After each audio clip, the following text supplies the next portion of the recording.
Okay, I think we have audio. So good evening, art aficionados, canal connoisseurs, and spoken word enthusiasts. I'm Kevin Von Brubaker of Scottsdale Public Art, welcoming you to the final virtual convergence program as we've come to the last night of Canal Convergence. After this event, you'll still have 3 hours to see the installations before they go dark. Our final program is an exciting collaboration with ASU Kerr, a Canal Convergence edition of their great storytelling event, Gather. Before we go out to ASU Kerr, I'd like to once again thank our sponsors for making Canal Convergence possible, the City of Scottsdale, SRP, and Billy Joe and Judd Herberger. We have many other supporters. You can see them on our canalconvergence.com website. And if there are any programs you missed over the course of these 10 days, you can watch the archive broadcast at canalconvergence.com. And now let's gather. Good evening and welcome to the special Sunday edition of ASU Kerr's Gather, a storytelling series where we believe everyone is a storyteller. We seek to create a platform that facilitates the expansion and crafting of narratives that connect and inspire.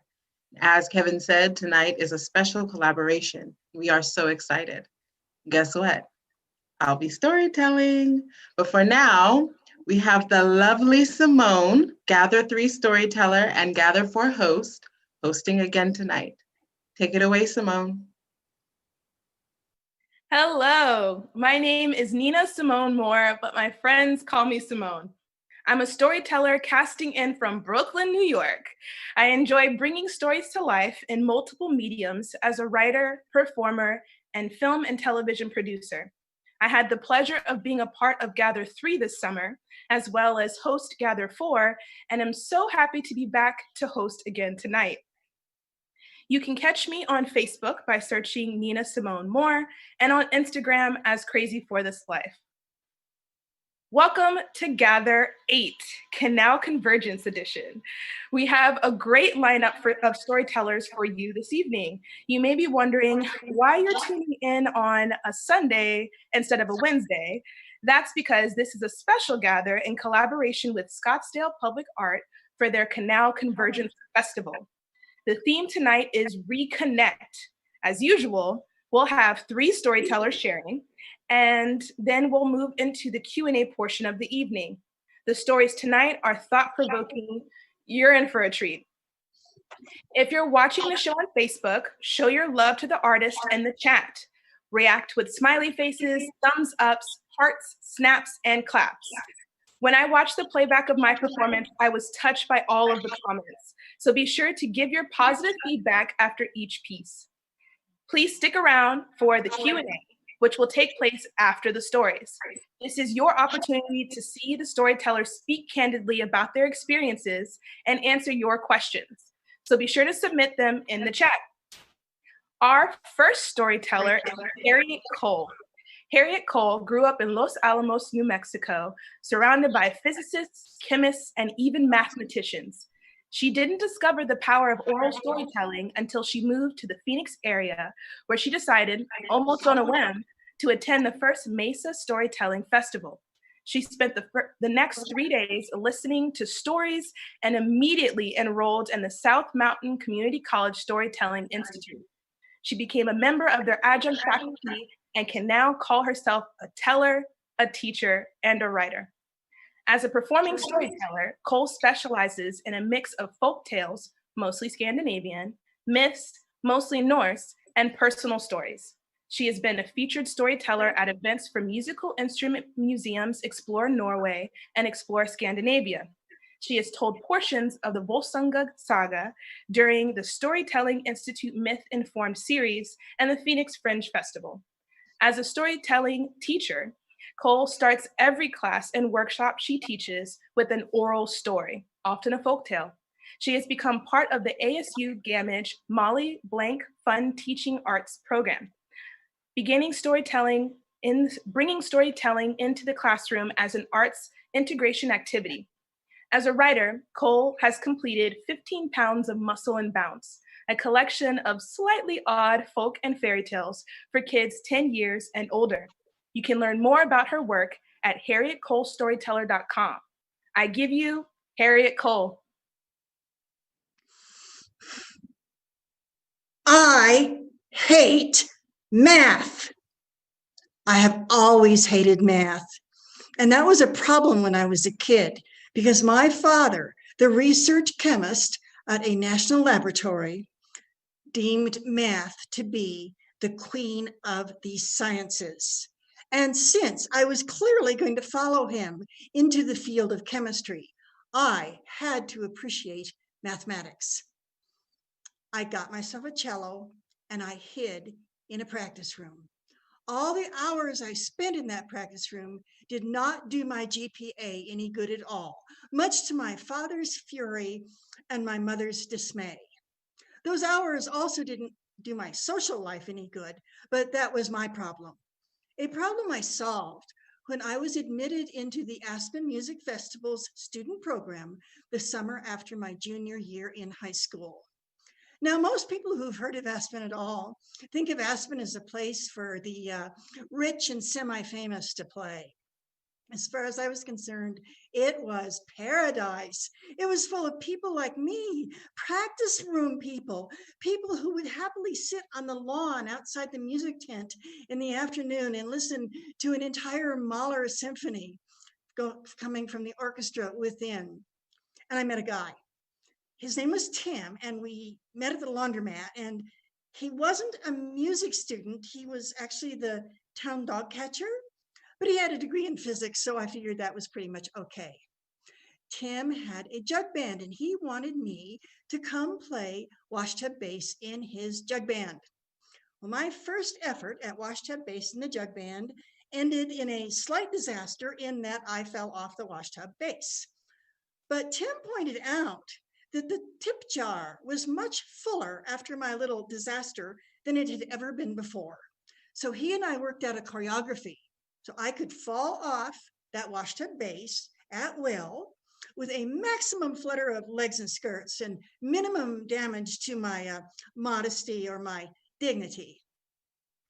And my days took on a pattern. Every morning I got up early and I went to orchestra rehearsal and played marvelous music with marvelous musicians.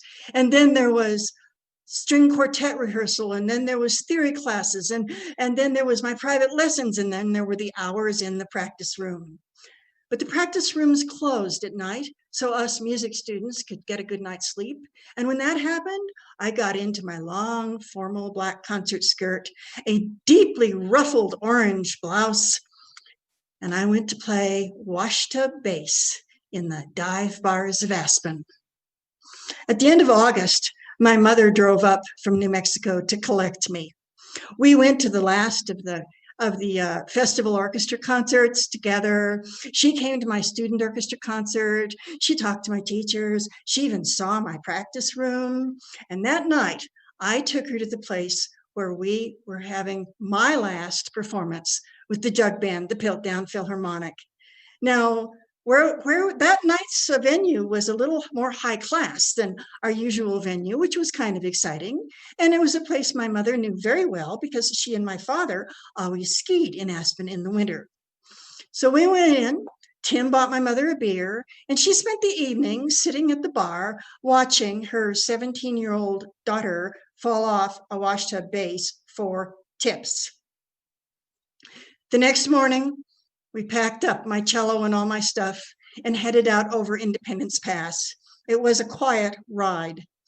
I stared out the windshield and wondered how on earth I was going to tolerate life as a kid in my family and a student at high school after the marvelous 3 months I had spent organizing my own life, and very well as far as I was concerned. My mother was kind of quiet too, and I glanced over at her and she looked grim, and I thought, what was the matter? We hadn't even had to talk about my grades since May. She couldn't be mad. She didn't speak until we crossed the state line and re-entered the land of enchantment. And then she said, "Harriet, when I sent you to Aspen, I suspected you would meet some of the local characters." And I said, but only inside my head, "Yes, Mother," and I stayed away from Charlie, the lecherous ski instructor, just like you told me to. Harriet, I did not expect you to become a local character. I had to think about that for a bit, and I even had to glance over, but carefully without turning my head. And it was not until I saw the beginnings of a smile right at the corner of Mother's mouth that I realized that smile told me this was not just my mother who had to talk to me about my father's dislike of my GPA.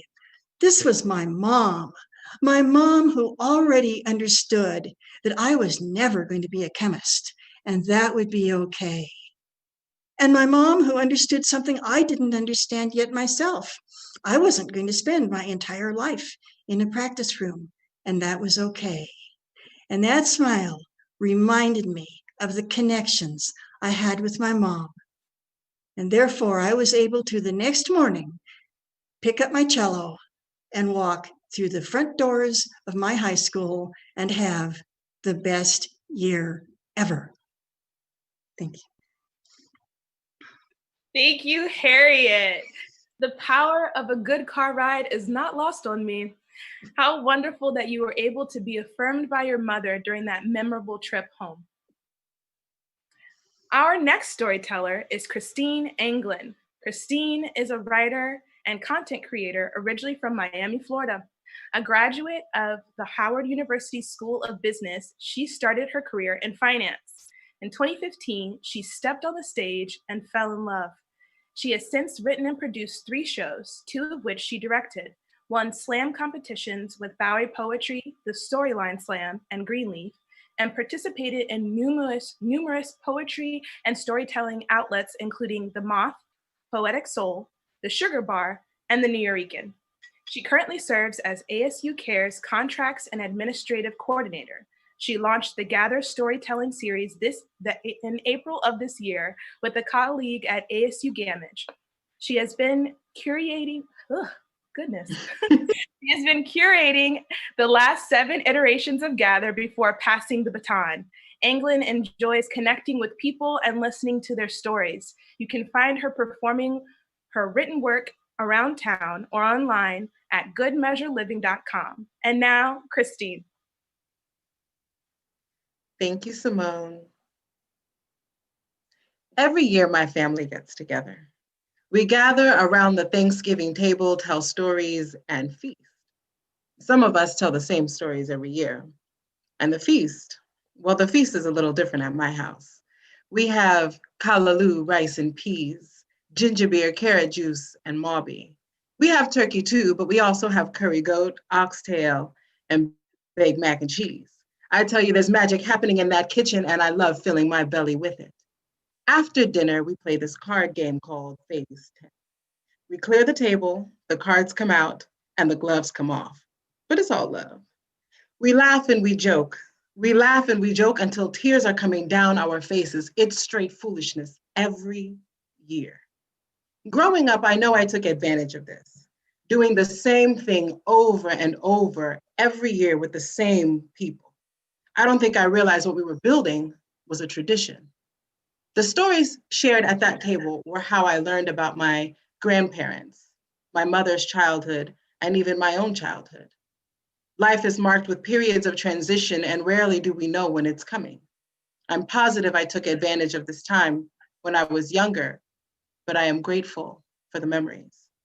There was the year my mother broke her tooth biting into a crab leg, the time my cousin, sister, and I had a dance-off in the living room, the year my aunt outright refused to take a skip card when we were playing Phase 10. She got way too serious, and the whole table died laughing because it isn't that serious.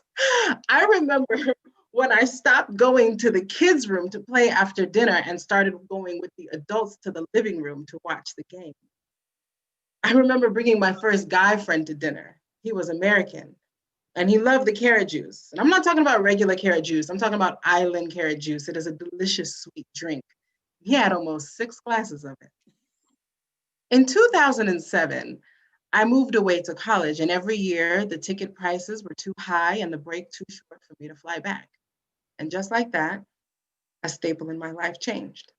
No more ginger beer, no more phase 10 after dinner, and no more stories. And after college, I thought I would get back on track, getting home for the Thanksgiving holiday, but I didn't. It was nearly impossible to get time off of work. And after that, who knows what the reasons were, but there was always something. To be honest, every Thanksgiving after that has been the equivalent of cold, unseasoned turkey, like playing a game of musical chairs. Every year I was somewhere different. I miss them. I miss the togetherness. Last year, I spent Thanksgiving here in Phoenix and promised myself that I would be home with family like old times. Many are the plans in a man's heart, but it is the Lord's will that prevails. Proverbs 19:21. Because nobody knew that we would be in the midst of a pandemic and being discouraged from gathering together for a good reason. Many of us have lost big, and many of us are still losing. None will emerge from this time unscathed, but it hasn't been all bad. We just had to figure out how to connect differently. I have spent more time FaceTiming with friends and family than ever before. Curating Gather has reconnected me with friends from all over. And attending Zoom meeting after Zoom meeting has put me in rooms that I may otherwise have not entered.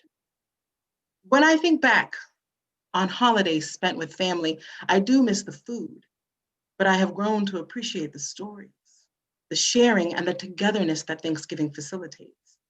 The day after Thanksgiving, the turkey may be cold, but my heart is warm with the memories. And there will come a time when the memories are all I have. My family never participated in Black Friday, so it has never been a part of our lives. Thanksgiving has always been about food, family, and us being together. 3 years ago, I went back to Miami and spent Thanksgiving with my family like old times. It was wonderful to be there again with everyone, eat the food, hear the stories, and play phase 10. Over the years, I have tried to play the same card game with other groups of people, but it isn't the same. Every year of life yields something different. This year, the entire family won't be able to get together like we traditionally do. And who knows what will be the case next year. To tell the truth, I have no idea if I will ever have Thanksgiving with that same group of family members like that ever again. Life is constantly changing. Change is the only consistent in our lives. Times like this, I like to remind myself of the serenity prayer. God grant me the serenity to accept the things I cannot change, the courage to change the things I can, and the wisdom to know the difference. So for those who are near the ones they love, and even those they don't, I say cherish now. Do not allow our inability to gather to keep you from reconnecting. The days are still good. Store the treasureness of together in your heart. Keep your tradition alive. Whatever your tradition is, it's yours. And pass it on to your children over FaceTime, Zoom, or however you do it. Just be sure to pass it on. Thanks, Christine. Your words, as always, were impactful. It has been a pleasure to hear you speak again and to reconnect while participating in this wonderful storytelling series you have curated. Thank you. Our final storyteller of the evening is Kenneth Duncan. Kenneth Duncan Sr., San Carlos Apache, is an accomplished cultural teacher, singer, flute player, artist, and storyteller. He is a graduate of the Institute of American Indian Arts, Santa Fe. Duncan is the founder-director of his family business, Yellowbird Productions. Duncan was recently accepted into the 2020-2021 ASU Gamage Molly Blank Fund Teaching Artist Program. Among his many accomplishments, Duncan has lectured on American Indian cultures across the United States and throughout the world, including the United Nations in Geneva, the Kennedy Center, and the Smithsonian's National Museum of the American Indian in New York and Washington, D.C. He has served as a Native American consultant to the U.S. State Department and the Department of Defense on numerous foreign goodwill tours to U.S. embassies and consulates in Central Asia, Eastern Europe, the Middle East, Central America, and South America. He was named Culture Keeper of Arizona by the Governor's Office of Arizona in 2004 and was also awarded the Arizona Native American Business of the Year Award in 2015. Duncan has performed across the United States and throughout the world, including the 2012 Summer Olympics in London, the World Alpine Ski Finals in Bormio, Italy, and the UNESCO International Culture Fest in Uzbekistan. Without further ado, Kenneth. Thank you. Here, as a Native American, I would first like to acknowledge and say thank you in the Pima and the Maricopa, the Akimaatam, and the Pipash people, who are the owners of the traditional lands on which Metropolitan Phoenix sits on. Thank you for allowing us to be here and to be storytellers tonight. Ahia, shikesio ahia. There was a time earlier in my life, exactly 12 time zones away, that I bounced around in the back of a van, our driver from the US Embassy pointing out certain landmarks. But my wife and two of my sons and I looked out the window and we saw fields and fields of wheat. But instead of combines, harvesting equipment that we see here, all the people were swinging those old-time harvesting instruments, the scythe. And it was very strange to see that people were still using that in that faraway land. We met many people in that faraway place. So many beautiful places. We compared art, we compared music, dance. We sat down and laughed with one another. And it was at one of these times where we gathered as a community, Tajikistan natives and the Native Americans, my family and I from here, where we shared a lot of food in one sitting. My cardiologist told me that most likely in one of those occasions, I picked up something. And 4 months after I returned back from this beautiful exotic trip far, far away in Central Asia, I began to get weaker and weaker. And I thought I just needed to exercise more. So I tried to exercise more and I couldn't. Well, the time came when I was in the shower and I started to try to towel myself dry. I had to yell out to my wife and tell her I couldn't lift the towel. She came in and she was very distressed, of course, and she had to dry me off and she dressed me. And quickly we got to the car and we took off for the Phoenix Indian Medical Center, thinking that I had severe pneumonia with my difficulty in breathing. My doctor listened to my breathing, then quickly picked up the phone and said, "Sir, you're having heart failure right now. We're gonna have to rush you to the Arizona Heart Center. I'm calling an ambulance right now." And I just sat back and I thought, why me? What happened? I thought to myself, I've never been sick in my life. I've had the flu once. I haven't even had a broken bone in my body. I've had no surgeries. I even have all my teeth. What happened here? Moments passed. The medical technicians came and put me on a gurney and loaded me into the ambulance, and I couldn't believe myself when I was looking up. And I thought, what's going on here? I've never been sick in my life. I've never been in a hospital except for examinations. Soon I found myself in bed at the Arizona Heart Center. And that was a time of deep thought. Next morning, the doctors came in and said that the chief cardiologist was from the Middle East, and he was well aware of the bacteria that this thing causes heart failure.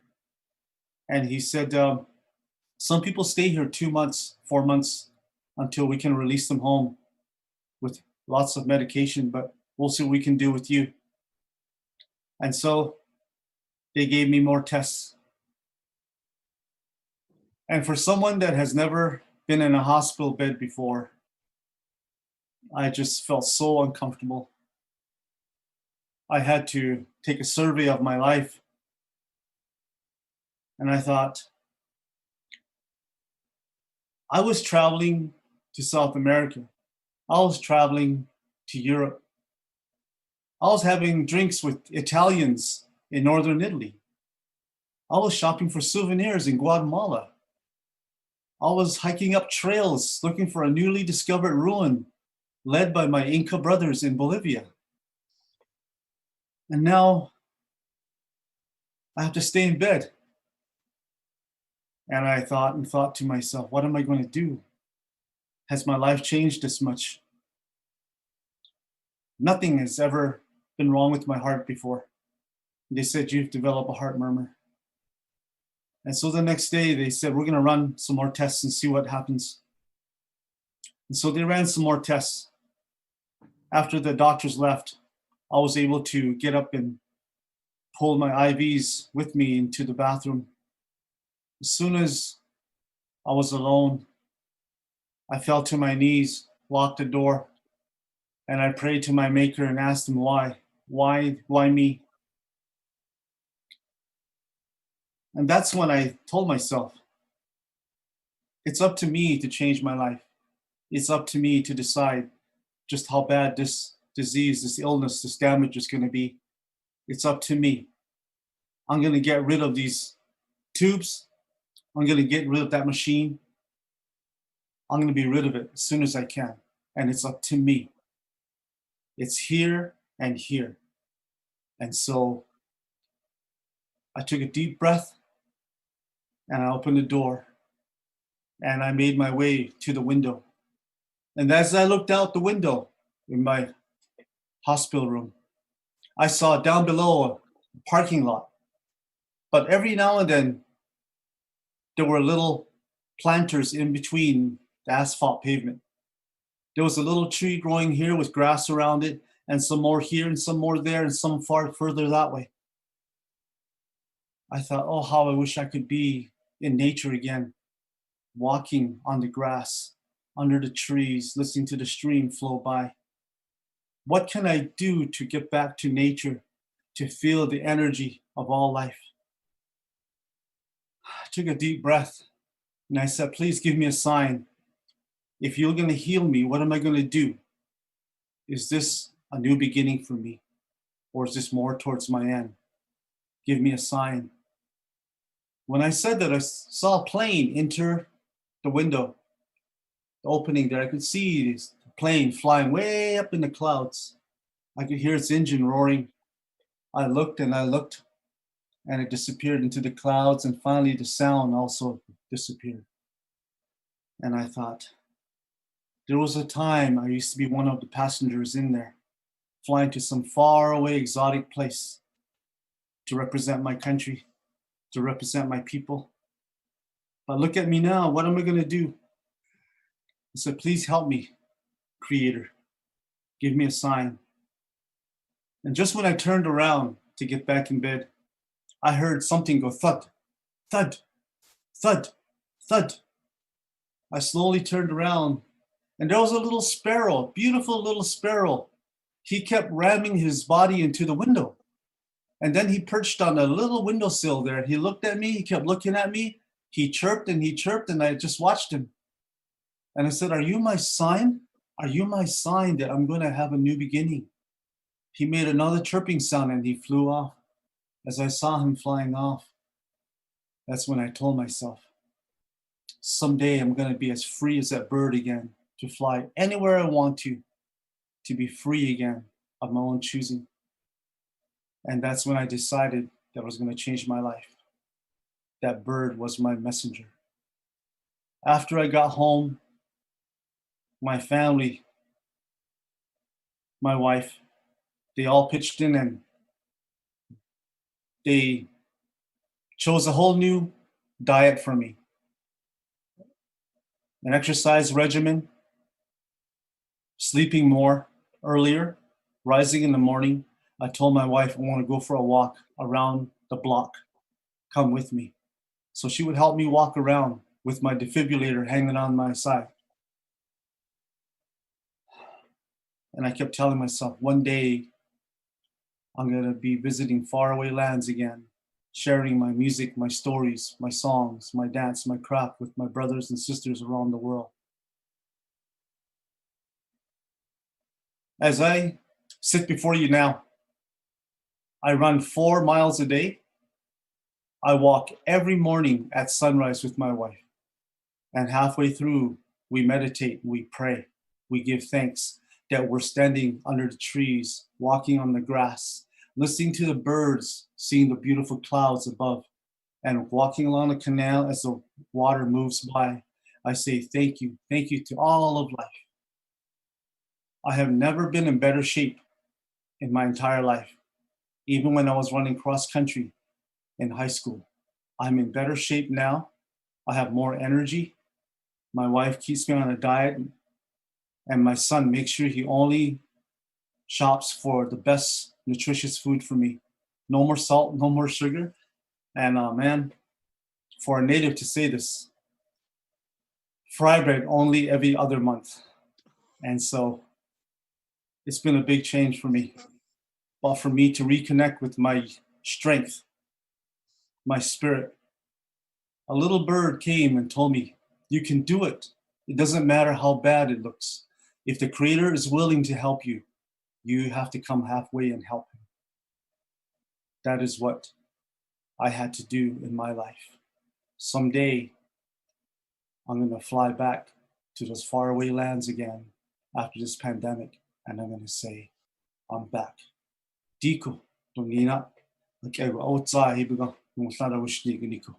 Ahia. Thank you for sharing your story, Kenneth. We often hear the term a new lease on life, but your words tonight were a true testament to this. And now we move on to one of my favorite parts of the show, the Q&A portion of the evening. Remember, if you have any questions, submit them in the chat. To get us started, I believe Kevin has a question for all of the artists. Kevin? Well, I just wanted to say that the reason I wanted to work with ASU Kerr and Gather as a storytelling event was I attended the Americans for the Arts conference. It was a virtual conference this past June. And there I saw a session by political commentator and strategist Heather McGahey. And she said that arts organizations have to help forge and tell a new American story.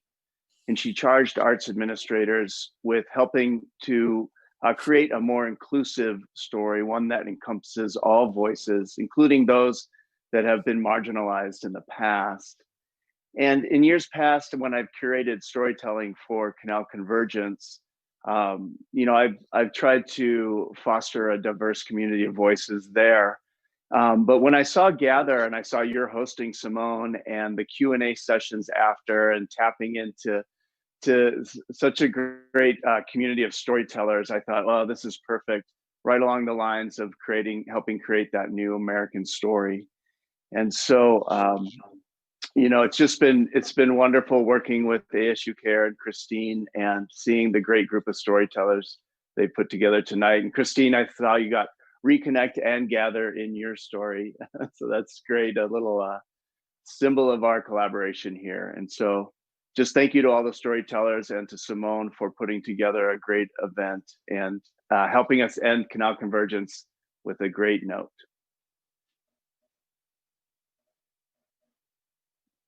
And I believe with that, for all of the storytellers, I wanted to ask, out of all of the outlets, why Gather?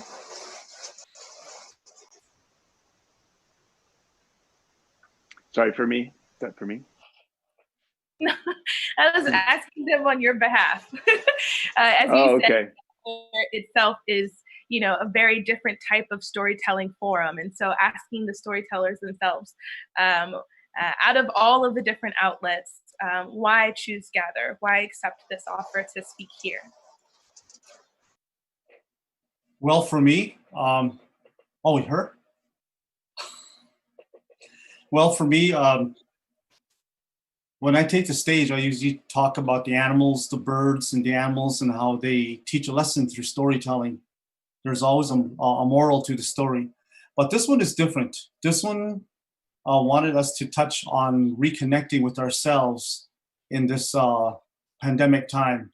What is carrying us through that we somehow tapped into, that we reconnected to, that has kind of propelled us to keep going. And so for me, this is kind of a self-analyzing, and it's a different type of storytelling. It's almost like just sitting with someone, speaking with someone, and almost using them as a shoulder to lean on. And so this is a whole different type of storytelling for me, a different format.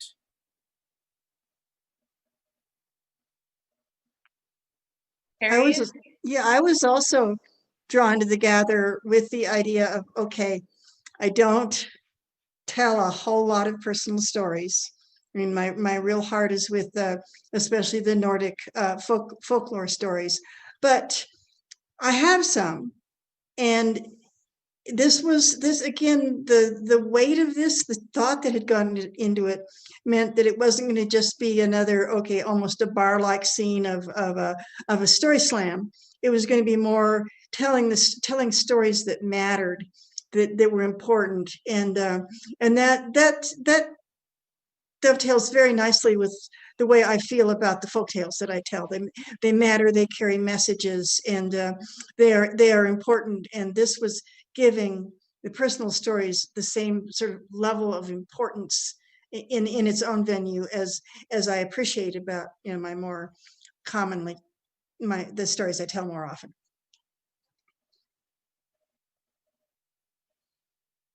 Christine?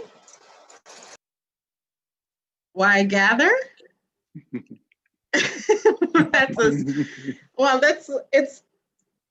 That's interesting for me to answer because I was curated Gather.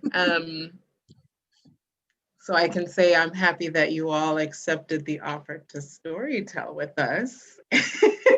And I'm very, I'm excited that Kevin saw the show and was inspired and wanted to connect and collaborate like that. That means a lot, right? I guess that means that you're doing good things if people want to collaborate with you. So thanks for coming. And it was really nice to storytell too, you know, because normally you're behind the scenes watching everybody else do it. So that's my answer. Wonderful. Yes, yes, yes. Okay, so let's do another question for everyone. All of you are experienced storytellers. Why is storytelling important to you?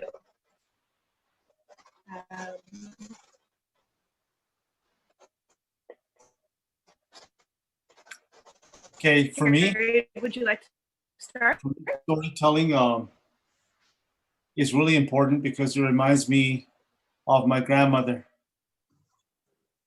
My grandma is one that would gather us all, and then she would remind my grandfather that it was his duty to teach us the stories. And so my grandmother was she's the matriarch. Apaches are a matriarchal society. So grandma said, "Grandpa, tell a story," and so Grandpa tells stories. And so it reminds me of how strong my grandmother was.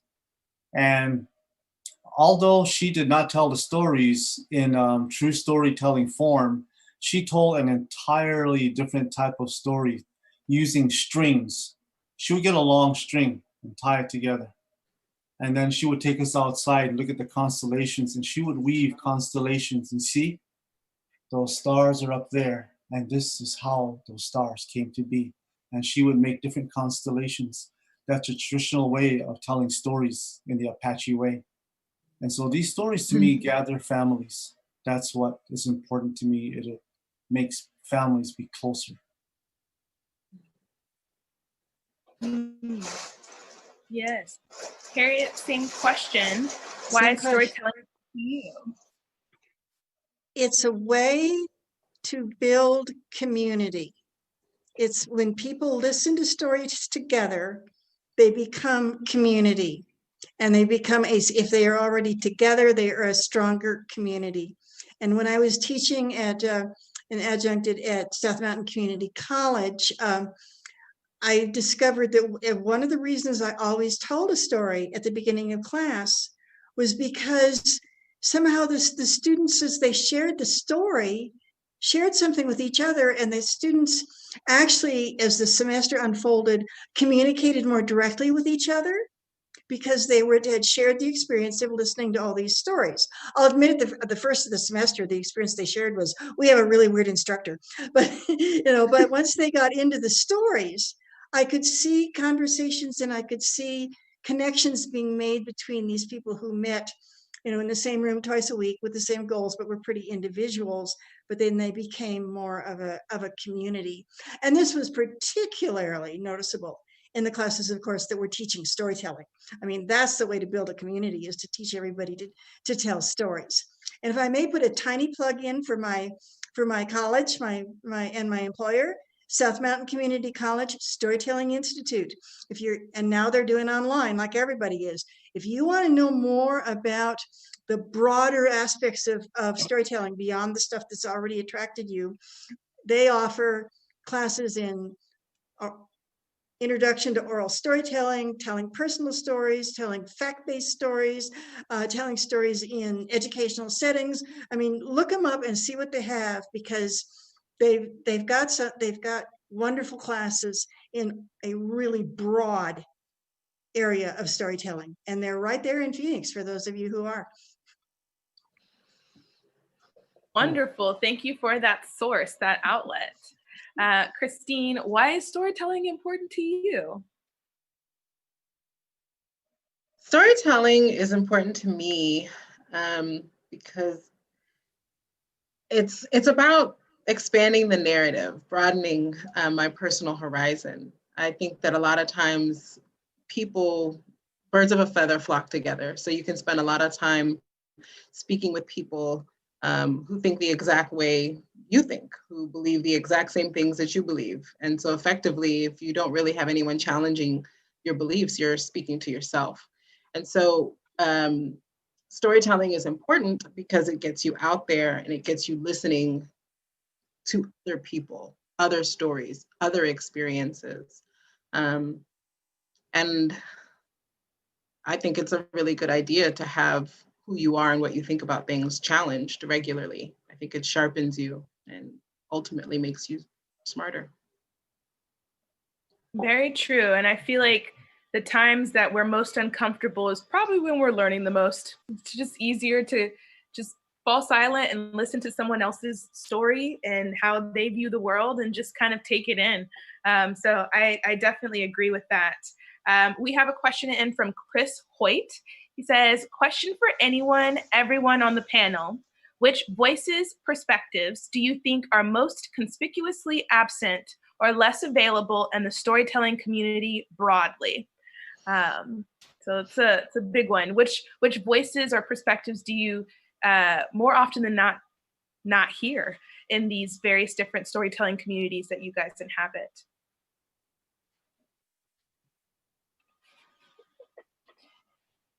It's a hard one. Anyone feel free to answer it. I have an answer. I would say Black men.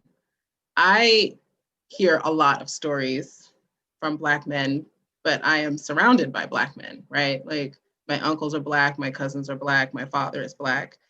But when I attend these storytelling things, I think the most stories I've ever heard from Black men have been on Snap Judgment. Other than that, any other storytelling outlet, maybe there's one. But yeah, so I would love to hear more from Black men and hear more about their experiences on a public platform.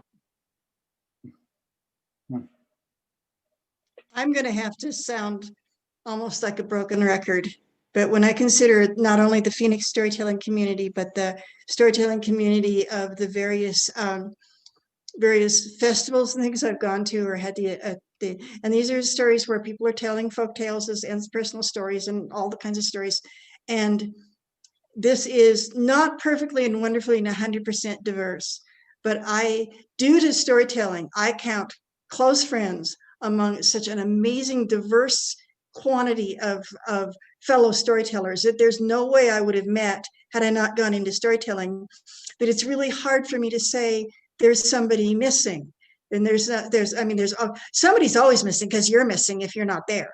But but that in terms of just the faculty, the storytellers, the performers that I've run into in the 10 years, were just I can't specifically say.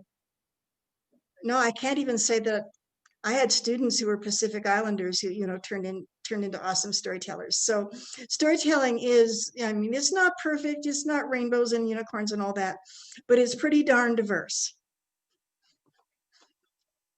I think for me, I would like to see more of former soldiers, veterans, tell the stories of what they had to go through, starting from basic training to returning home and even thereafter, all the hardships they had to live with after effects.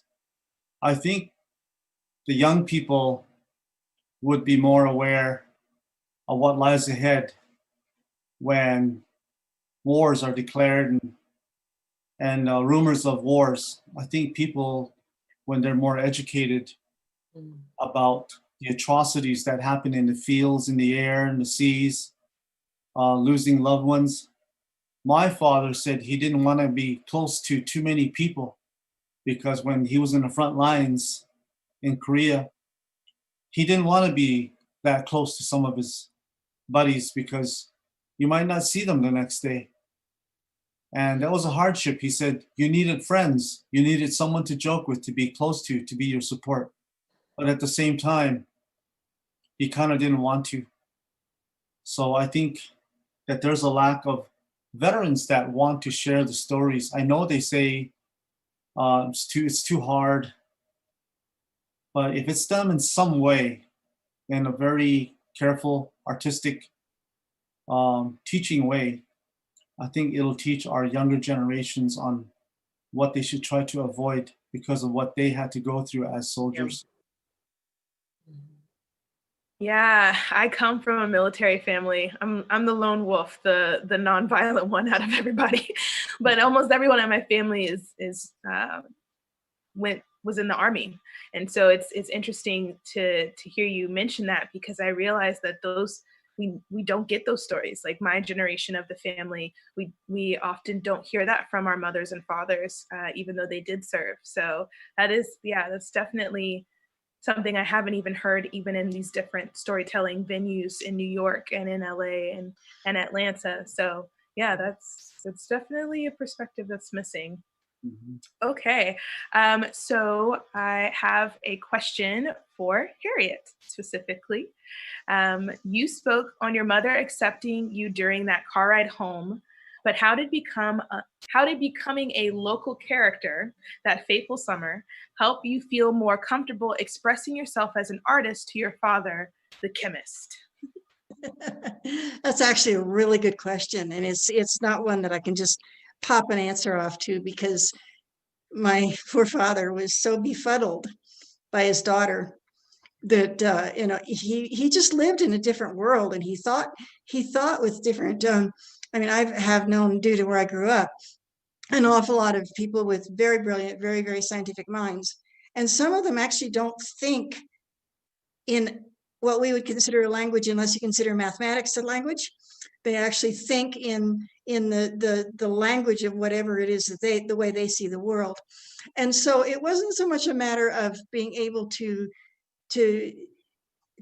be more artistic and connect with him in any way. It was more a point of saying, okay, Dad, I'm not going to be who you want me to be. It's just not happening.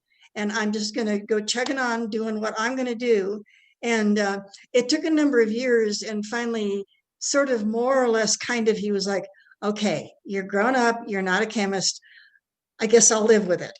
So it was really, it's one of those really funny family relationship questions. You go, oh,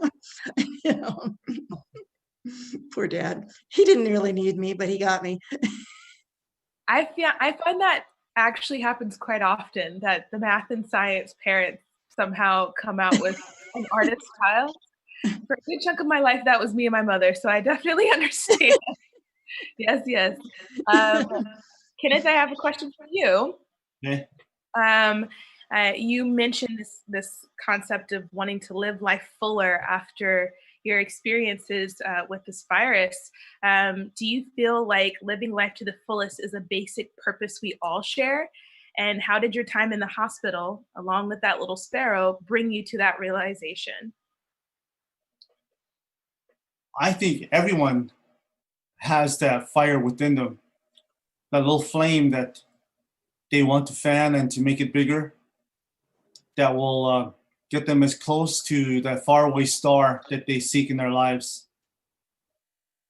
There are a few that will make the extreme effort and get to those places and say, I've lived a good, exciting, full life, a rewarding life. It doesn't have to be exciting, but it's something that they wanted, and they accomplished that goal. They've reached those pinnacles. And everyone has that drive, but a lot of people don't use it. They don't have the confidence. They're afraid. Maybe peer pressure is holding them back. But everyone has that dream to be someone, to be something, to do something, to accomplish something, to be where they always wanted to be. And for me, I was very fortunate growing up in poverty when I was a child to be able to travel to 61 countries so far, to see so many exotic places. And when I end up in the hospital, I thought all of that was taken away from me. And I said to myself, I'm not done yet. I'm not finished. And so I made it a point to get better, to recover, to be better than I was before. And, I left that hospital 4 days after I was admitted, not 2 months, not 4 months, but 4 days. So I was very, very, very happy in how quickly I recovered. And now my heart murmur is gone. And I just had a physical, and they told me that all of my tests were all perfect. And so I still see my cardiologist, but I see him every 6 months now. So I'm still seeking my dream to be the best that I can be. So I encourage everyone out there that's watching, even the tellers, if you have a dream, try to do your best to say, I gave it my best shot. And whether you get there or not, as long as you gave it that best shot, it's all that matters. Very true. And I think you're right. There's a lot of just like, I don't even know if it's peer pressure, but just mental pressure that will hold people back from kind of having that sentence said, at any point in their life. So it is definitely a push. It's a push to do so. It's unfortunate that your push was so intense, but I guess on the other side of it now, it's good to be able to have had that experience, to really appreciate all of the travel you've done and to look forward to more. Mm-hmm. Yes. Christine, you spoke of tradition in your story and sounded the call to pass them on. What traditions have you fostered during those Thanksgivings away from your family? And how do you plan to share them during virtual gatherings? So, I would say that the storytelling tradition is always present, right? So whether you're having a Friendsgiving or a Thanksgiving with family, you're telling stories because conversation is taking place, because that's what you do when you're sharing food. With family, it's just really about being together. Like just thinking about them makes my heart smile, I mean, like, what is not to love? Like, there is just food in abundance. Like, everybody is in the same room. You know what I mean? Because like, it's just so difficult to get together. Oh, because I got to do this, because I got to do that. But Thanksgiving time, there's none of that excuse, right? Everything's closed. Come on in the house. Everybody's in the house. We all together. Put your phone away, so on and so forth, and such and such. And we're just the conversations, we're laughing, we're joking, you know, it's just beautiful. So this Thanksgiving, FaceTime for sure, lots of phone calls, you know, you put the phone on the table, got the speakerphone on and the Facebook on or what have you. So those who will be there. And those who can't be there physically will be there spiritually. It'll be in our hearts. And it's really just, honestly, I'm just really thankful to have the family that I do have. We love each other, and that's, I don't know, that's just nice. Yes, yes, yes. And I think a lot of virtual gatherings are going to happen, and it's going to be one of those things where you just make the best of it that you can while being safe. Everybody be safe. This question is for everyone. Is there a storyteller, author, poet, filmmaker, musician, anyone that you would recommend the audience check out? What you reading? Who do you feel is a good person for folks to be engaged with during this downtime? For me, my favorite artist has always been John Steinbeck. You know, all of the stories, The Red Pony and Cannery Row, all of those great novels. He paints such a very vivid picture of his stories. It's almost like you're in there walking, like Mark Twain too, when he talks about Huck and Tom Sawyer laying on the edge of the bank there as the Mississippi slowly rolls by. It's almost like you're laying there next to them in the grass on the water's edge. You can almost hear the paddle boats going by. But for me, Mark Twain and John Steinbeck are my favorite authors.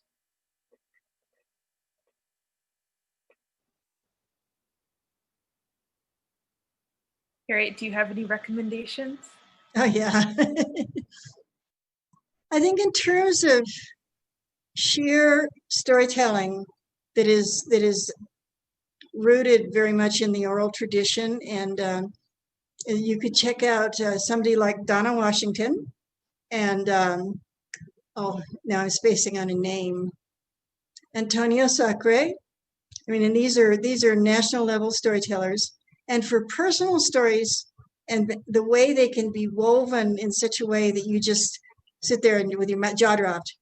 The old master is Donald Davis. So there's 3 names of people you can find in various YouTube things that are just storytelling, oral tradition storytelling at its best. Wonderful. Thank you for those suggestions. Christine, do you have anything to add to the list? Yes. So if I could have a one-on-one story session, it would either be my grandmother or my grandfather. The stories that I hear about those two, so they both passed well over a decade ago, maybe 2 decades now. But I did see them a few times when I was a little girl. But just the things that I hear about them, I just want to sit down and hear them, because sometimes, you know, you be asking your parents about some stuff, they be trying to pretend like they don't remember. Or they tell you that, you know, you getting too deep in their business. And so I'm like, Mom, but I want to know, like, what was that like? Like, what happened there? And I thoroughly enjoy listening to the stories that my uncles tell. Or like, you know, like the stories that my dad told about his childhood. It was just so foreign to me. I remember like one time he was like, you know, we went to the bathroom, we had to go outside. They had a house in the back of the house, my dad. And my mom, their bathroom was in the house. But I mean, like, as a kid, I was just like, what you mean you was going outside to go to the bathroom? Like, I don't even understand what we're talking about right now. So it was just like, I just really enjoyed listening to that. So years ago, my grandmother, she did a lot of writing and she wrote me this letter. And I just remember reading this letter. And it was just very important to her that I understood that she was praying for me and that I was loved. And like, it wasn't like, hey, Christine, how are your grades? Like, hey, Christine, like, da, da, da, da. It was just like, I'm praying for you. I love you. Just understand, you know, stay close to Jesus, et cetera, et cetera, et cetera. And I was just like, you know, I want to sit down and have a one-on-one conversation with this woman. For the people, the late but great Dr. Maya Angelou. Hello. I got to see her speak a few years back. She was at the University of Miami. And like, sometimes people just talk and it's shh, everybody just be quiet now. Let the woman. I mean, you didn't have to shush nobody when Maya Angelou was speaking, but we were just all in the room like, yo, like this is Maya, like right here talking to us. Yeah, if I could talk to her one-on-one, I might just stutter the whole way through. But yes, and so to kind of close that out, the recommendation is talk to your family, y'all. But to kind of touch on something that Christine is speaking on, Marlene Rivas asked if there's one person, famous or not, living or dead, who you could have a one-on-one storytelling session with, who would it be and why? So Christine pretty much already answered this. Kenneth and Harriet, is there any one person that you would love to have a one-on-one storytelling session with?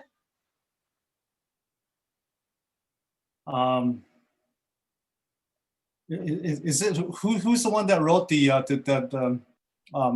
Iliad? Greek? Homer? Homer. Iliad? Oh yeah, Homer. I would like to sit with Homer because I think he was really good storyteller. So I'd like to learn from him. Yeah. Oh, before I get in trouble too, check out Violet Duncan. She's an up and coming young storyteller, a Cree storyteller, my daughter-in-law. So there, now I'm safe. That's I'm sure she's watching it like, thank you. Gotta give your family shout outs. Yeah, I'd be in trouble if I didn't. Yeah. Harriet, who would be your one-on-one storytelling session? I would like, and it's almost possible maybe someday when the pandemic goes away, I would like to do a one-on-one storytelling session with a Irish storyteller named Liz Weir, who actually comes and visits the Arizona area quite regularly due to her connections with South Mountain Community College. And she worked during the times of what the Irish still call the Troubles. She worked to use story to bring the children of the two sides together and made like some enormous differences in the world that way. And just the fact that you can use story in such a big way when at a time when this country was tearing this particular Ireland was being torn to pieces. And, that's something that I really like to learn more about how she did that and all that. I mean, I've heard some of her stories about it, but just spending more time with her would be awesome. So Liz, as soon as we quit having this stupid pandemic, we got to get back on the same continent. Truth. Well, mine is actually someone who's passed, and it would be my namesake, Nina Simone. There's a lot of stories that have come out recently. Some have taken liberties with her story, and I would love to just hear it from her own mouth.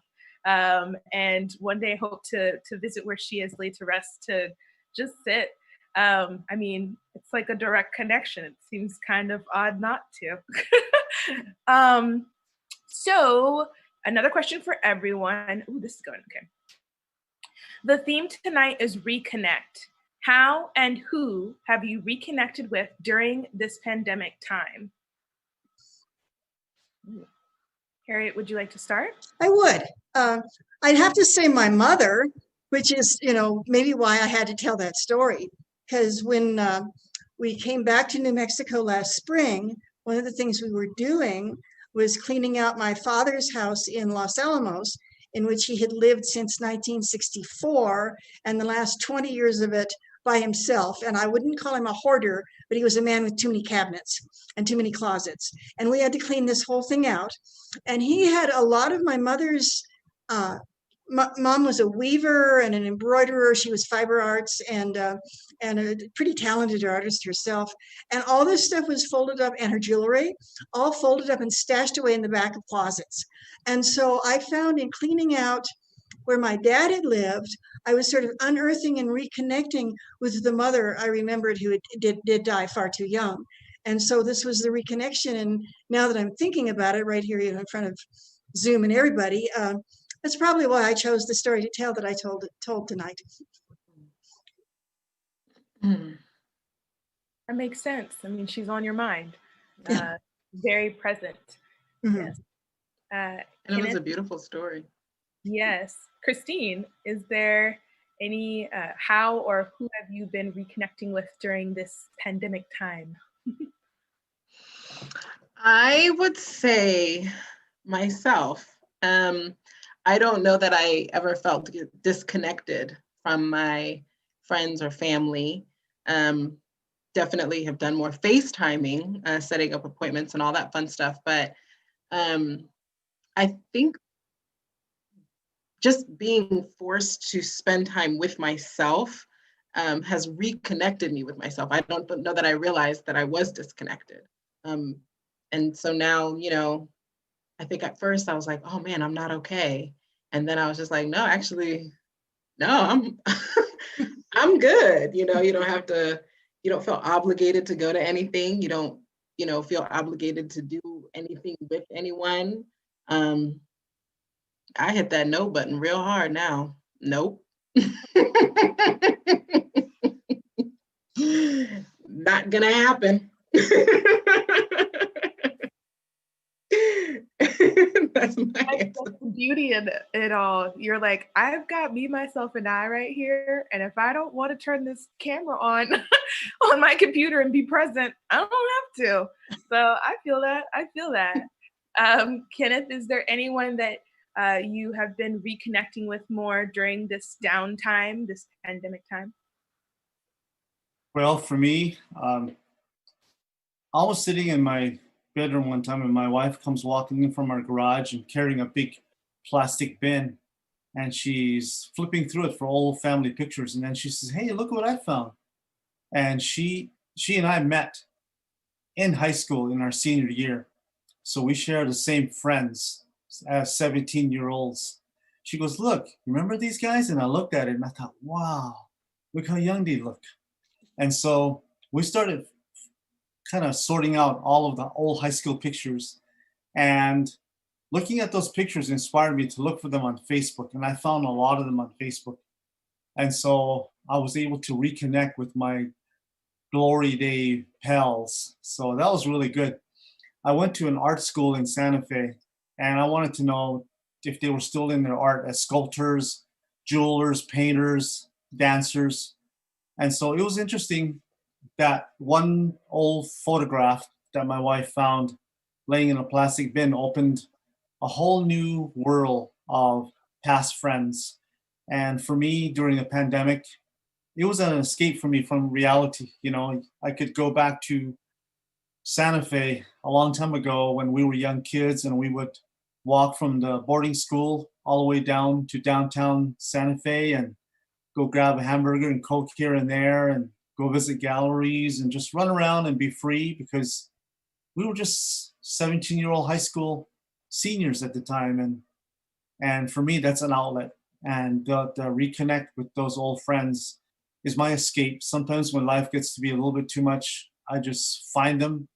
I've got their phone number now, we can talk to, FaceTime, and it's a good reconnection from the past. And it's a good way to get away from reality sometimes of today. So it's a little bit overwhelming, and I need to recharge by leaving this time zone sometimes and going back so many years back to my glory days.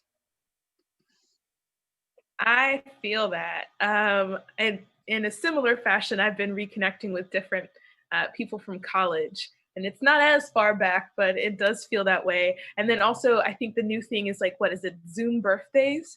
And so then it's just like anybody and everybody that you think to invite, and then people show up. And I was like, oh my God, I haven't seen you since high school, but I guess you're on my birthday Zoom. Or it's just like a interesting amalgamation of all these people from different points in your life. So I definitely think this time has helped kind of, like flashback, but in real time. Yeah. Okay, so we have questions, but we're running low on time. Let's ask this last one to everyone before we close out. What would you like listeners to take away from your story? Christine, would you like to start? Sure. I want them to understand that, like, time is moving, right? all we really have is this moment right here. We can plan for all types of things and, oh, I can't wait till this time and so on and so forth. That's not promised. There are no guarantees there. So this moment right here, this time right here, enjoy this. Be good to those who are around you, because to be honest with you, you really don't know. And just, I don't know, just cherish the togetherness, whatever that looks like in this moment. Cherish it. Kenneth, same question. What would you like the audience to take away from your story? Was that me? Yes. Okay. Well, for me, I would like to give people hope that whatever they want to feel, whatever they want to do is all within them. It's all right here, all right here. You need to make a decision on what you need to do. As in my story, as dark as the clouds seemed to be, I looked past the clouds and I saw a plane flying to some unknown destination. And I thought, I'm going to be on a plane like that again. And I made it a point to do my best to overcome what I was dealing with at the time. So my takeaway is, it's all up to you. You always have hope. So dream, dream, dream, and make yourself be happy. Don't let happiness come to you. You seek out happiness. Ooh, okay, yes. Harriet, same question. Okay, my answer is more for those of us who have either parents or children, which having the, or had parents or, all that, is that basically be careful with your children, or be careful with your parents. Be careful with the relationship. Don't go in with assumptions that they're like that because they've always been. She was the one that had to talk to me about the grades, or the assumptions of my father, or in all those interlocking assumptions were actually unconnecting us. So if you can set aside the assumptions, then you can connect as family. Real, I know, and it kind of taps into that moment when you have to stop looking at your parent as a parent and you're like, oh, you're an adult, you're like a person. And that goes both ways. You got to teach. I think it goes both ways. Yeah, like you, as a parent, you're like, oh, you're not just my child, you're also an adult. What? You're an adult, yes. How'd that happen? Yes. I think that's wonderful advice from all of you. Thank you for sharing your stories. Thank you, Harriet. Thank you, Christine and Kenneth, for intriguing and inspiring us this evening. And thank you to ASU Kerr staff, to the ASU Kerr staff for providing this platform for artists and storytellers. It's been wonderful being a part of Canal Convergence. Thank you to Scottsdale Public Arts for partnering with us for this evening's gather. And finally, a warm thank you to all the faithful viewers for supporting this series. Please support ASU Kerr as it creates paid performance opportunities for artists by visiting asukerr.com and clicking the Give Now button. Please join us next month for the 9th installment of Gather, which will take place on Wednesday, December 16th, 2020. It will feature storytellers Pete Salaz, Sarah Tan, Rosetta Walker, with guest host Abigail Bramer-Fouts. It will be centered around the theme, One of Us. Be sure to like ASU Kerr on Facebook, as well as Scottsdale Public Arts, and stay tuned in for all of the upcoming programming. Have a great rest of your evening and good night.